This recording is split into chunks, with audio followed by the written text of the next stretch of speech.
Hello, this is Pastor Don Long, and here we are in the Grafted Ins Roots broadcast once again. You know, there's so much going on in the Middle East these days and so much in the world that people are wondering just what's happening with the Jewish people, what's happening in the Middle East. Why can't we get this straight? Well, you know, if you turn to your Bible, you can go back to the beginning in Genesis, and God begins to lay out there the future of humanity and what is taking place.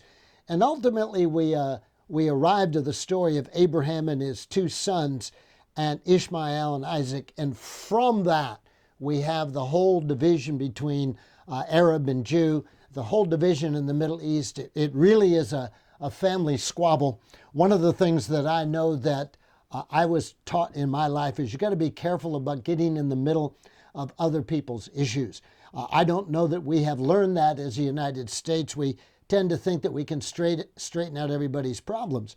And as we go into the Middle East and as we try to figure out how can we stop the fighting that's going on, we try to do that through the eyeglasses of our Western mindset, our American mindset. I think there's no clearer example than thinking that somehow we can export democracy into the Middle East. And if we just only had people vote, then everything would work out. Well, that's what happened in Gaza when, under the pressure of the American administration, Israel felt that they were pressured into giving up land for peace. That's a whole topic for another time. Land for peace has never worked. It never will. When you understand that it's not land that the people want, the Palestinians want, they want the Jews gone. But Gaza was a good example where Israel said, we're just going to unilaterally give you the land. We're not going to sit down and negotiate, even though that was the requirement according to all the treaties and ceasefires. But we're just going to give you land as a gesture of peace to you. And we know what happened, that the people, Palestinians living in Gaza, were given the opportunity to vote. And lo and behold, they voted Hamas in as the leaders in their nation. Even Secretary of State at the point, Condoleezza Rice, said she was amazed and flabbergasted and just couldn't believe that they had chosen Hamas. And at the time when she said that, I thought, you know, how come you don't understand the Middle East? I mean, any of us who'd been there knew that Hamas was going to take over. There was just no question about it. The idea that somehow or other you're going to have a democratic vote and the radicals aren't going to get in means you don't understand what's going on. And so we continue to get involved in the Middle East through Western eyes and fail to understand things. The same is true with radical Islam. If you don't take the time to understand the difference between Sunni and Shiite religion in Islam, you don't understand how bitter the divide is, even within Islam itself, let alone in Islam's relationship with the world. And basically, there are two types of Muslims in the world. There are those who are revolutionary, and then those who we may call evolutionary. The revolutionary are the radicals. Those are the ones who want to destroy, kill, and wipe out Western civilization. The evolutionary ones don't have a different goal. They just have a different method. And so their goal is, let's just take over the countries. So what you have going on in Europe right now is an evolutionary approach. By the way, that's also their view of America. There are those who spend their time listening to Arabic television and radio so they can report back to us what's really being said. And it's amazing, back in the 1990s, the Cairo TV broadcasts that were coming out were talking about the Muslim Brotherhood and their goal to take over America within 150 years. Well, recently, those same broadcast people are saying we thought it would take 150 years. We now think we can do it in 30 years. In other words, they believe that they can begin to take over America in its politics and its economics across the board. But that is their goal. Now, they might be wanting to do it peacefully. They're not going to come up behind you and cut off your head, but they believe they have the ability through sheer numbers alone to come to a place where they can take over what they view as a very corrupt society. And part of the way they're doing it is simply through economic warfare. Saudi Arabia, who is supposedly our ally, is at the lead of investing multi hundreds of millions of dollars to re-educate America. Just about every university in America has money that has been given to it by Saudi Arabia to fund this study, to have a professor to do this. And of course, they get their own professors in there who begin to teach a generation what multiculturalism is, what it means to be politically correct, why you shouldn't attack Allah, okay to attack Christianity, but not Allah. And so there's a whole move in the education system, the economic system, to look at that way in terms of taking over the world. Now, my point's not to talk about America today, but it is to talk about the Middle East. There was a representative from Christians United for Israel that recently helped put together a presentation on Prager University. If you Google Prager University, you'll find a number of great topics that Dennis Prager has out there, from political topics, economic topics, and Middle East topics. I encourage you to become a listener to the things he has to say. So much of what I'm going to share in the beginning of this presentation comes from what was put together by Kufi for that. You know, if you were to travel with us to Israel, and right now we're working on plans to go there again this coming spring, if you were to travel with us to Israel, you would notice as you walk around the city streets, be it Tel Aviv, be it Jerusalem, that you would notice a great diversity of ethnic colors among the people. I find it interesting that people tend to look at Israel. Sometimes they've been misled to think Israel is racist or it's apartheid, but that just tells me you haven't been to Israel itself. It is an amazingly diverse society ethnically. They're white-skinned people, brown-skinned people, red-skinned people, dark-skinned people, people of African-American descent, Middle Eastern descent, people of European descent. It really is a melting pot of color. And the reason for that is simple. Israel is a nation of refugees. Now, you know, when you think of refugees coming into America or refugees coming into Europe, when we look at Israel, it is overwhelmingly a nation of refugees, of people that have come from every corner of the world to be part of the great rebirth of God's nation, Israel. And I want to recap a little about how that happened. You see, in 1948, the United Nations had decreed under the British mandate that there would come a time when Britain would, after governing that part of the Middle East, would turn it over to the Jews for their own nation. By the way, if Britain ever had its own way, it never would have done that, even though the League of Nations and subsequently the United Nations gave Britain simply governorship over that land until a native state could grow up. Britain kind of thought that they ruled the world and they should have a right to keep it. And so in 1948, there finally came the day when Israel was going to be free from the British mandate. And on May 15th, 1948, Israel declared its independence as a nation. By the way, the first nation to recognize Israel's Declaration of Independence was the United States under the direction of Harry Truman. Interestingly, Harry Truman's Secretary of State, George Marshall, was absolutely adamant against declaring Israel as a state because he felt we should align ourselves with the Arabs.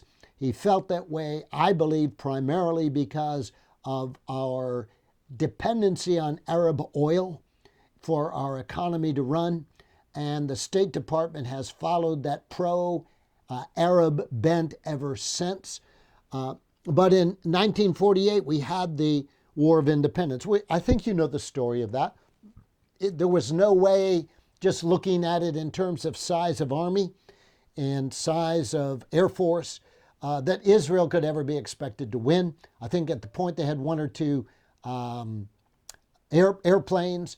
They had just a ragtag army that had been formed, and yet they succeeded in defending themselves against the invasion of 6 Arab states, some of their armies under control of British liaison officers. They not only were successful in defying the invasion of Arabs who threatened to literally destroy every Jew. The goal of the Arabs was very clear. We will not accept a Jewish state. We are going to drive them into the sea. We're going to kill, slaughter every single Jew that is living there. That was their goal. When the turn of events came and it seemed like the Jews were getting the upper hand, the Arabs suddenly run to the United Nations and say, help, help, the bad Jews are beating us up. Well, wait a minute, you're the ones that started the fight. As a result of the War of Independence, being a Jew anywhere in the Middle East suddenly became very dangerous. The Arabs had lost the war against the Jews. It was a matter of honor. They still call it the Great Tragedy. And to this day, they celebrate Nakba Day as a day of absolute disaster for the Arabs because they lost their fight with the Jews. And so to be a Jew in those nations was dangerous. And the result was, now listen, over 850,000, that's almost a million, over 850,000 Jews were expelled or fled from Middle East and North African nations. For over 2,000 years, these Jews had lived in the countries of Morocco, Algeria, Tunisia, Libya, Egypt, Yemen, Iraq, Lebanon, Syria, Turkey, and Iran. For over 2,000 years, Jews had lived in those nations. And now, because Israel was a nation and the Arabs hated them, they began to persecute, threaten, drive out the Jews from nations where they'd lived for 2,000 years. When people get upset about, well, there are Arabs who have a right to live in Israel because that was their nation. First of all, it was never an Arab nation for 2,000 years. But secondly, if in fact there are Palestinians who have a right to return because their great-grandfather lived in Tel Aviv, then what about 850,000 Jews whose families lived for thousands of years in these countries, Morocco, Algeria, Tunisia, Libya, Egypt, Yemen, Iraq, Lebanon, Syria, Turkey, and Iran? Now, what's interesting, those 850,000 people who had to flee, about 200,000 of them went to Europe or the United States, but 650,000 refugees were settled in Israel. And you don't hear about them. The press never talks about what happened to the 650,000 refugees that settled in Israel, and that's going to become important in a minute. Why is their story unknown? They and their families constitute half of the population of Israel at this point.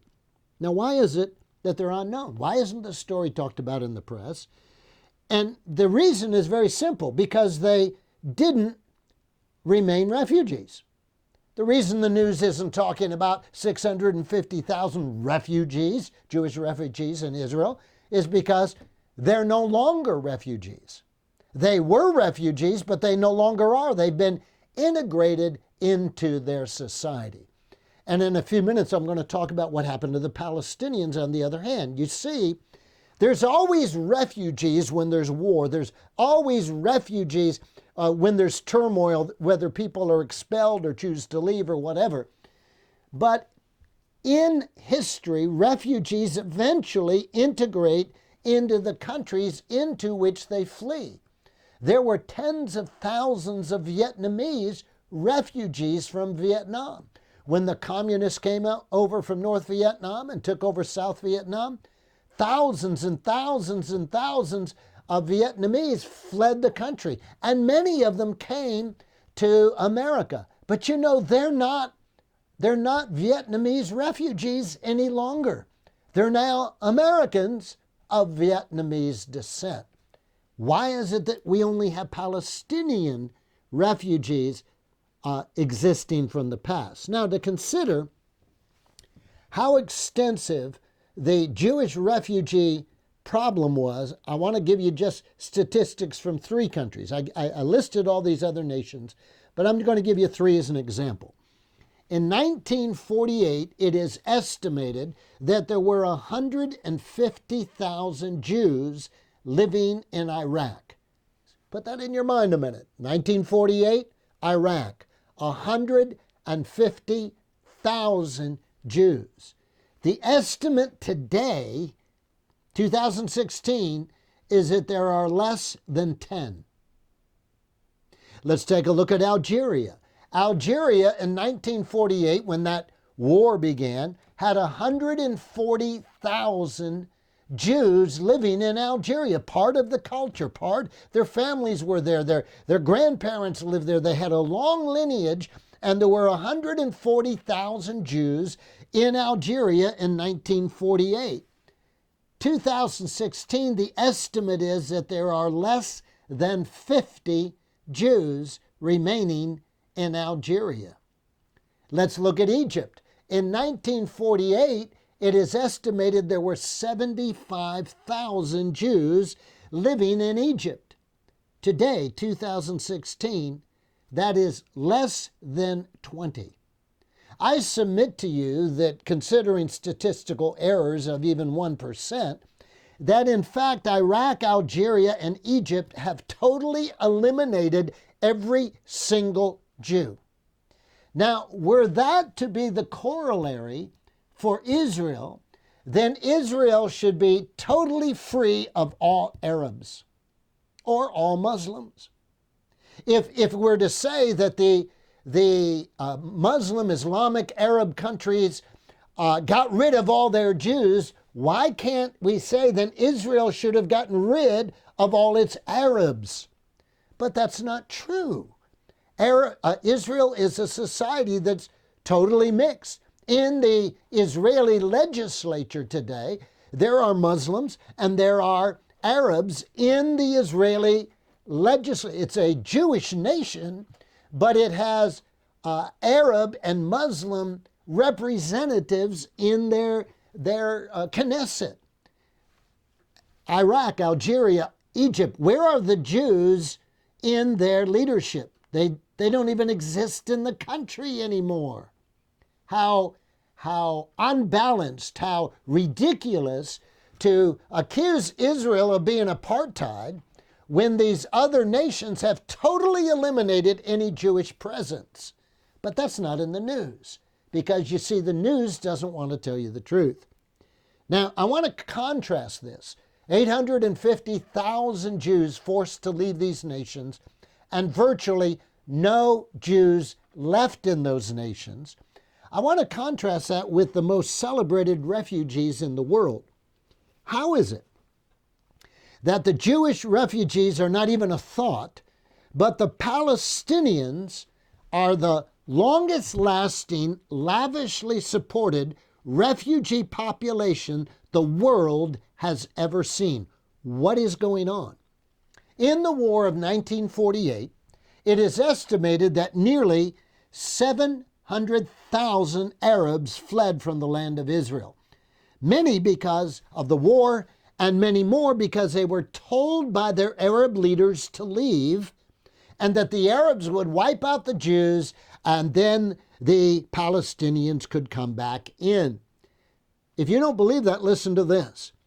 Qa'id al-Azum, the Syrian prime minister, wrote his memoirs. He was prime minister back in 48, 49. I think only those 2 years might have been 50.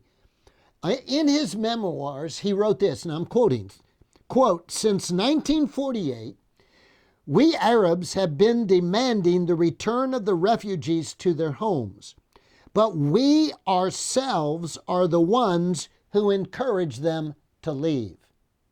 It wasn't that the Jews drove them out. It was that the Arabs told them to leave. Quite a different story. You see, the truth is, Jews were forced to leave the Arab countries, and the Arabs chose to leave, by and large, Israel, but the whole world believes the lie. They believe the lie that the Jews forced them to leave, and they believe the lie that there were no Jews who had to leave their nations. By the way, when the Jews left, they had to give up their businesses, they had to give up their belongings. Many of them, in order to leave their countries, had to give up their bank accounts. When they arrived in Israel, they arrived with nothing as a resource. Now, why is it that Israel, this brand new nation, why is it that Israel could take in 650,000 refugees and integrate them into their society, provide for them, and now they and their children have become productive members? Why is it that the Arab nations could not take in 700,000 Arabs and get them into their society and get them jobs and get them working and become productive? It's because the Arabs wanted to keep them as refugees. It is the greatest travesty in humanity that they're being kept as refugees for a political purpose. Jordan, Syria, Iran, Iraq, Saudi Arabia, none of the Arab brothers wanted their Arabs to come in and be part of their culture. They wanted to kill and drive out the Jews, and they used the refugees as a pawn in that game. Now, interestingly, in 1949, the United Nations set up the UNRWA, the United Nations Relief and Works Agency, for the Palestinian refugees. The UNRWA has become the largest and longest running relief agency ever. They even changed the rules. The United Nations gets involved in a lot of things in the world, always has, where there's refugees. And the pattern is simple. There are Syrian refugees, so the United Nations now sets up an organization to deal with the Syrian refugees. They set up camps to meet their immediate needs, and then they immediately work to relocate the refugees, get them into Jordan, get them into Saudi Arabia, get them into Europe, get them into America. The goal of the agency is to be out of business within a couple of years after the war is over. In other words, the goal is to resettle them into other nations where they can become productive citizens and have a life. By the way, just as an aside, there are, I think the number's somewhere around 200,000 Syrian refugees in refugee camps in Jordan right now, and their entire water supply is being supplied by Israel. Israel is pumping enough water into that camp to satisfy the needs of a city of 200,000 refugees. Israel is doing that, not the other Arab nations. Now, back to the UNRWA. So the UNRWA changed the definition of a refugee. The definition always has been, by the way, still is. If you look at Rwanda, you look at any of the African refugee situation, you are a refugee because you personally were forced to leave a country. Now you're a refugee. You go to another place you live, your children are not refugees. Just you are the refugee. But for the Palestinians alone, they changed the rules so that a refugee, by definition in the UNRWA, is the original refugee, his children, and his grandchildren. So when the Arabs say, we have a right to return our refugees to Israel, what do they mean? The parents, the children, and the grandchildren, they want to flood Israel with several million Arabs to take over the whole economy, to take over the whole country. You see, people won't bother to be educated, and CBS, NBC, ABC, all the, certainly CNN, PBS, they're not going to tell you this story. They're going to make the plight of these poor refugees. They're poor refugees because the Arab countries want to keep them poor refugees, not because Israel isn't willing to help them. Now the annual budget, now listen to this. The UNRWA, again, already crazy. It's 1948, the war's over. This is 2016, and you're still calling them refugees, which means you're paying them subsidies, you're providing them with food, you're giving them free this and free this. They don't work, you're not trying to get jobs for them. You have this bureaucracy that's gotten more out of control than our own government that you're pumping money into to keep this Palestinian refugee issue alive. How much money is the budget of the UNRWA? It is over $1 billion a year.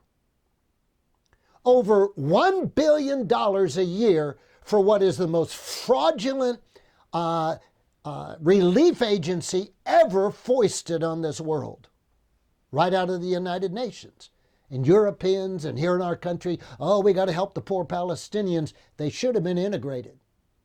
They're not integrated because the Arabs don't want to integrate them. By the way, most of that $1 billion in funding is coming from the United States and the European Union. Excuse me, folks. At what point do you open your eyes, take the veil off your eye and say, the Arabs are not willing to help their own? Saudi Arabia is pouring billions of dollars into this country to get Islam into this country, is not even pulling its fair share of taking care of its own brother Arabs in the Middle East. It's time that we decide that we're going to say, call it the way it is. If you won't take care of your own, we're not going to come up and pick up the slack. When there is some disaster, everybody runs and pledges money. Arab nations consistently pledge money but don't give it.